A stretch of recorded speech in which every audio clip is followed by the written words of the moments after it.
Bukan hanya sebagai pesta demokrasi, pemilu juga memiliki andil dalam perputaran perekonomian di Indonesia.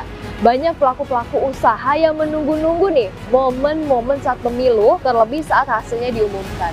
Hal ini untuk melihat langkah atau mengambil langkah untuk berinvestasi, serta apakah harus membuka lini usaha yang baru, atau bahkan haruskah membuat kebijakan baru terkait dengan lini bisnis yang ditekuni.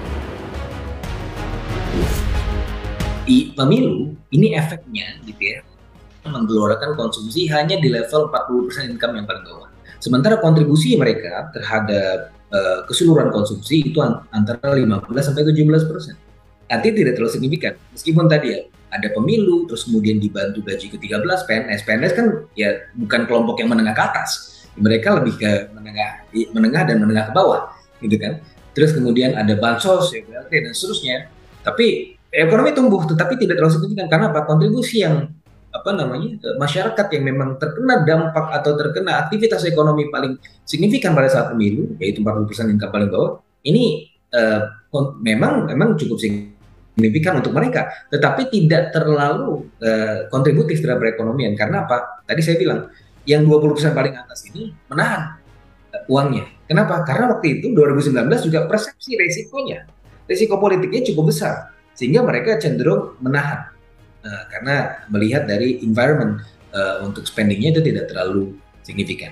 Yang kedua adalah adanya aktivitas atau pergeseran aktivitas pemilu, yang mana semakin ke sini tidak lagi kemudian kita lihat pemilunya secara fisik, tetapi juga masuk ke ranah digital. Jadi juga sudah mulai terbagi-bagi gitu ya. Dan oleh karenanya saya rasa kalau dari sisi dampak pergerakan dari sisi UMKM dan seterusnya itu masih relatif terbatas. Tapi saya rasa ya ini karena memang masyarakat sudah mulai melakukan switching behavior gitu ya, apalagi selama pandemi sudah termulai terdigitalisasi. Saya rasa even UMKM pun nantinya juga akan terlibat juga ya dalam aktivitas dunia digital ini dari sisi political campaign dan seterusnya.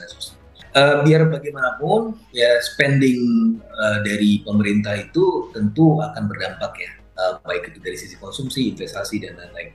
Nah, tinggal bagaimana cara kita menjaga supaya iklim resiko pada saat-saat pemilu itu tidak terlalu besar gitu. Nah, ini yang harus dijaga, karena sebagaimana yang saya sampaikan tadi, konsumsi ini ya, spending dari fiskal itu bisa kemudian sangat signifikan ya naiknya kalau misalnya didorong oleh faktor risiko yang juga kecil, sehingga yang kelompok menengah ke atas itu juga tidak takut-takut untuk kemudian melakukan investasi, membelanjakan uangnya dan seterusnya.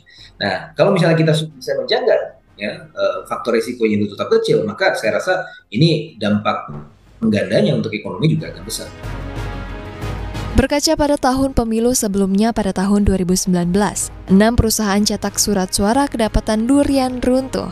6 perusahaan itu mencetak sebanyak lebih dari 939 juta lembar, mencakup surat suara Pilpres, DPD, DPRD Provinsi, dan DPR.